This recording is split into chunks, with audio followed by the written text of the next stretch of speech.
心を持ったので嘘をつきました。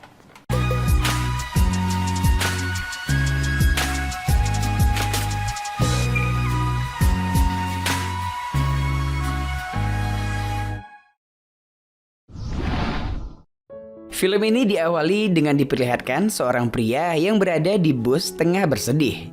Pria ini bernama Hideo. Ia adalah lelaki kesepian yang kerap membeli perlengkapan rumah sendirian. Sesampainya di rumah, Hideo ternyata mempunyai boneka udara untuk menemani kesepiannya. Boneka ini diberi nama Nozomi. Hideo memperlakukan Nozomi seperti istrinya sendiri. Ia juga selalu bercerita tentang bagaimana hari-hari yang ia jalani kepada Nozomi. Hingga Hideo menjadikan Nozomi pelampiasan kebutuhan jasmaninya. Esoknya saat Hideo sudah berangkat bekerja, Nozomi tinggal di rumah sendiri. Namun tiba-tiba sebuah keanehan terjadi. Nozomi yang merupakan boneka udara seketika bergerak dan menjadi boneka hidup. Bergerak dari tempat tidur, kemudian Nozomi memakai baju yang sering ia gunakan. Saat di kamar itu, Nozomi melihat dunia melalui jendela. Karena penasaran dengan dunia luar, Nozomi pun memutuskan untuk keluar dari rumah itu.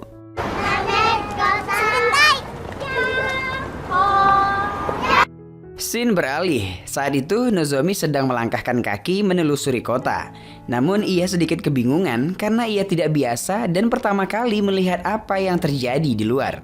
Seketika sampailah Nozomi di sebuah toko kaset lalu memasuki toko itu. Yap, tampak Nozomi sangat gembira melihat banyak gambar unik di cover kaset itu. Di sela-sela kegiatannya untuk menelusuri lorong kaset itu, sampailah ia di depan kasir.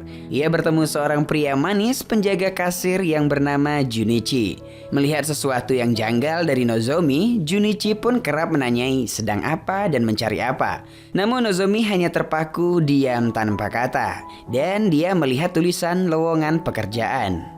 Malam harinya, usai bekerja, Hideo mengajak Nozomi keluar rumah dengan menggunakan kursi roda. Mereka duduk di kursi taman. Hideo yang merangkul Nozomi kemudian menceritakan tentang apa yang ia alami hari ini.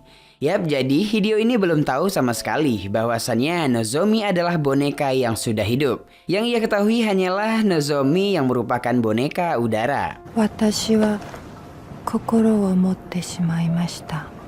Esok harinya, terlihat Nozomi sudah bekerja di toko kaset yang ia datangi kemarin. Tampak Junichi sedang mengajarkan Nozomi tata cara bekerja di sana. Kayak training gitulah ya.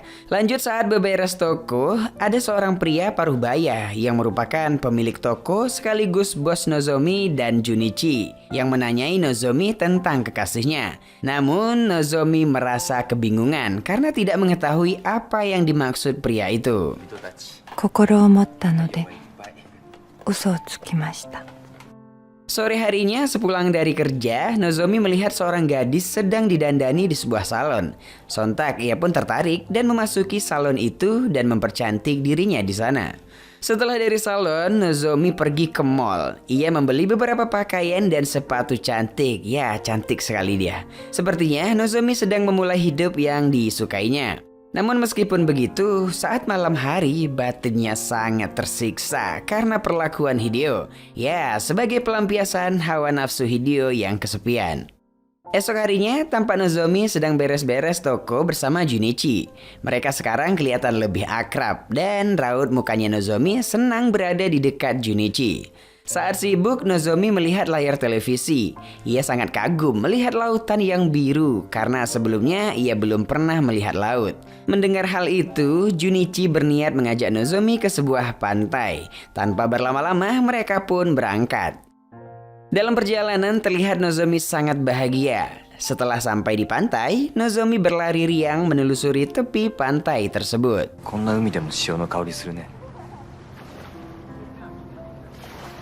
Malam harinya mereka singgah di sebuah restoran. Nozomi kebingungan melihat suasana di sana. Terlebih saat mendapati gadis kecil yang sedang berulang tahun. Nozomi yang tampak heran menanyakan perihal ulang tahun itu kepada Junichi. Minna aru no? Tanjoubi. 他にはどんなこと知りたい？あなたのことをもっと。Sesampainya di rumah, Nozomi sedang membongkar lemari pakaiannya. Ia ingin mencari tahu tentang dirinya, karena hal yang terjadi di restoran tadi membuatnya penasaran tentang kapan ia dilahirkan. Ketika itu Nozomi melihat kotak boneka yang berada di sana. Ia pun kaget dan bingung. Sontak ia mulai menyadari ia hanya sebuah boneka udara yang sudah dibeli Hideo. Tak lama Hideo pun pulang. Nozomi pun bergegas menjadi boneka lagi. Esok harinya saat berangkat kerja, Nozomi mampir di sebuah taman. Ketika itu ada seorang kakek tua yang menegurnya dan memberitahu tentang kebenaran jati diri Nozomi. Wah, kebetulan sekali ya, saat Nozomi kebingungan dengan dirinya sendiri, kakek ini memberitahunya tentang semua yang terjadi. Setelah mendengar perkataan kakek tadi, di scene ini terdengar curahan hati Nozomi. Kita akan dihadapkan pada cerita seputar rasa sepi yang menyelimuti beberapa orang. Rasa sepi yang disebabkan kegagalan berkomunikasi dan berinteraksi dengan individu yang lain. Manusia yang hidup di dunia harusnya hidup untuk saling mengisi agar menjadi seorang manusia yang utuh. Namun dalam cerita Nozomi, manusia satu dengan manusia yang lain seolah sulit untuk saling terhubung. あなたもある時、私のためのそのように世界が緩やかに構成されているのは Oke, yuk lanjut. Sesampainya di toko, Nozomi kembali pada rutinitasnya bersama pria manis itu, Bang Junichi. Ketika Nozomi beres-beres lalu membersihkan rak bagian atas kaset itu, sontak ia terjatuh dan menyebabkan kulitnya robek karena tergores oleh rak besi. Akhirnya semua angin yang ada di dalam tubuhnya mengempes. Namun tiba-tiba Junichi kaget, ternyata Nozomi adalah boneka udara. Tentu tragedi itu membuat Junichi bingung. Namun situasi ini membuktikan Junichi tampaknya sudah menyukai Nozomi. Karena Junichi tidak peduli siapa Nozomi, dengan segera Junichi mengambil lakban untuk menempel lengan Nozomi yang bocor. Dan Junichi mengisi udara pada tubuh Nozomi dengan meniup melalui perutnya. Akhirnya Nozomi kembali membaik dan memeluk Junichi karena sangat panik.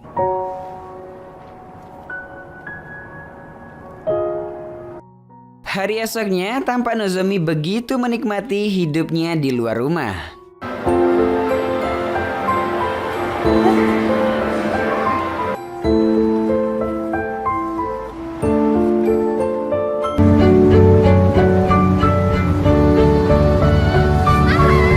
Setelah bermain dan menikmati dunia luar, Nozomi kembali bekerja. Di toko kaset, Nozomi bercerita lalu meminta maaf karena tidak memberitahu tentang kebenaran soal dirinya kepada Junichi. Namun Junichi sama sekali tidak peduli tentang itu. Dan Junichi juga memberitahu kebenaran soal dirinya yang merupakan boneka udara juga. Ya, Bang Junichi berbohong. Junichi melakukan kebohongan ini agar Nozomi tidak merasa kesepian dan lega. Sebenarnya Junichi adalah seorang manusia yang normal. Akhirnya Nozomi tersenyum bahagia mendengar pernyataan dari Junichi. Setelah bekerja, Junichi membawa Nozomi untuk pergi jalan-jalan menggunakan sepeda motornya. Di atas motor itu tampak Nozomi sangat bahagia. Perjalanan mereka diakhiri dengan nonton bareng. Di hari esoknya, Junichi membawa Nozomi ke rumahnya. Saat di rumah, Nozomi melihat foto yang sepertinya itu adalah mantan Junichi.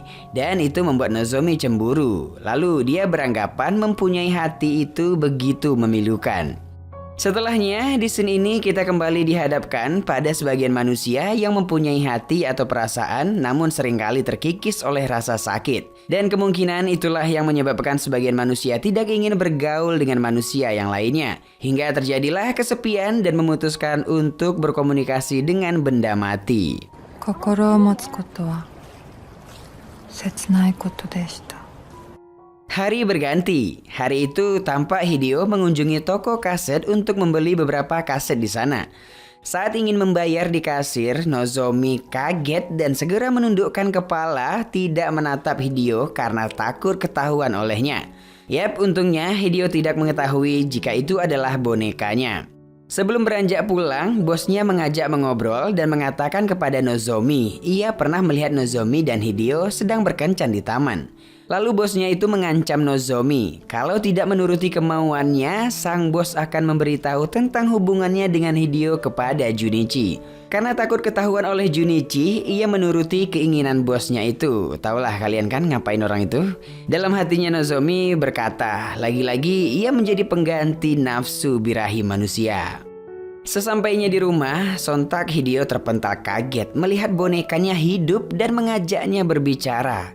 Di sana Nozomi menyampaikan bahwasannya Nozomi sudah mempunyai hati. Namun Hideo tidak menginginkan itu dan meminta agar Nozomi menjadi boneka kembali.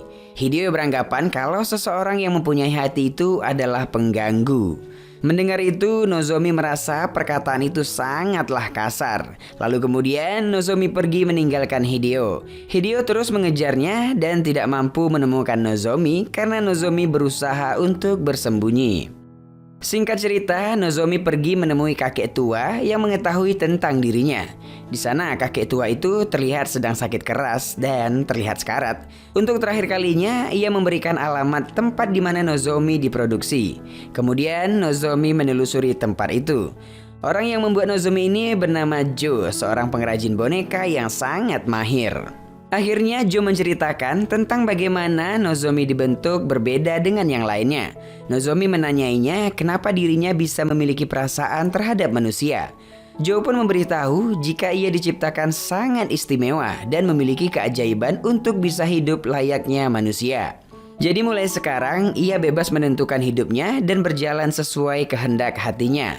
Mendengar itu, Nozomi pun meluncur ke rumah Bang Junichi. Setelah sampai, terdengar sedikit obrolan mereka. Sembari flashback, Nozomi berkata, "Aku tidak keberatan menjadi pengganti orang lain." Hingga di rumah itu, Nozomi mengungkapkan perasaannya kepada Junichi. Dan Junichi boleh melakukan apa saja untuk Nozomi. Mendengar itu, Junichi meminta satu permintaan. "Bolehkah aku membuang udaramu?" Nah, jadi gini sob, karena di scene ini vulgar sekali, Mimin ceritain aja ya. Jadi malam itu, setelah ngobrol tentang perasaan, mereka melanjutkan di suatu kamar dengan tanpa busana. Namun saat itu, Junichi membuang udara pada badan boneka Nozomi hingga badannya mengempes. Dan adegan itu terus diulangnya hingga membuat Junichi kelelahan. Melihat Junichi yang lemas dan sedikit berkeringat, Nozomi beranggapan Junichi yang juga boneka telah banyak kehilangan udara. Dia pun memutuskan untuk melubangi perut Junichi dengan benda tajam agar bisa diisi udara kembali. Namun hal itu membuat Junichi berdarah lalu meninggal. Jadi kenapa Junichi meminta hal itu? Jawabannya adalah kemungkinan ya, karena Junichi yang hidupnya penuh dengan kesepian itu menginginkan ada Junichi dalam kehidupan Nozomi nantinya, yaitu dengan memberikan nafas atau udaranya di dalam tubuh boneka Nozomi. Junichi yang berlumuran darah, Nozomi merasa sangat sedih karena tidak bisa menghembuskan udara ke dalam tubuh Junichi. Dan Nozomi boneka udara yang mempunyai hati itu pun merasa sangat kehilangan Junichi, pria yang ia sayangi dan yang memberinya kehidupan. Paginya di luar rumah Junichi, tampak Nozomi membungkus mayat Junichi di sebuah plastik besar dan meletakkannya di tempat pembuangan sampah. Raut wajahnya yang sangat sedih dan terpukul atas kepergian pria itu, Nozomi pun pergi tanpa tahu harus kemana. Di suatu tempat, tampak Nozomi yang kehilangan merasa frustasi, lalu akhirnya melepaskan lakban yang ada di lengannya, seolah dia bunuh diri. Scene kemudian berpindah. Hari itu boneka udara Nozomi sudah berada di tumpukan sampah dan terbaring lemas, hingga akhirnya Nozomi pun tewas. Cerita diakhiri dengan hembusan udara dari boneka Nozomi berterbangan pada manusia-manusia yang merasa kesepian, seolah udara itu memberikan semangat untuk tidak hidup dalam kesepian lagi. Yap, dengan begitu cerita pun tamat.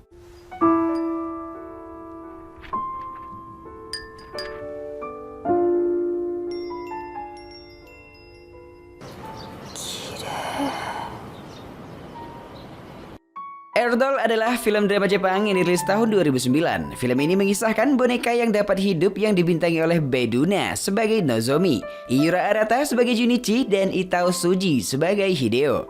Film yang disutradarai oleh Hirokazu Koreda ini secara tema cukup berat. Namun keputusan Koreda untuk memasukkannya ke dalam bentuk sebuah dongeng membuat film ini menjadi tidak terasa melelahkan.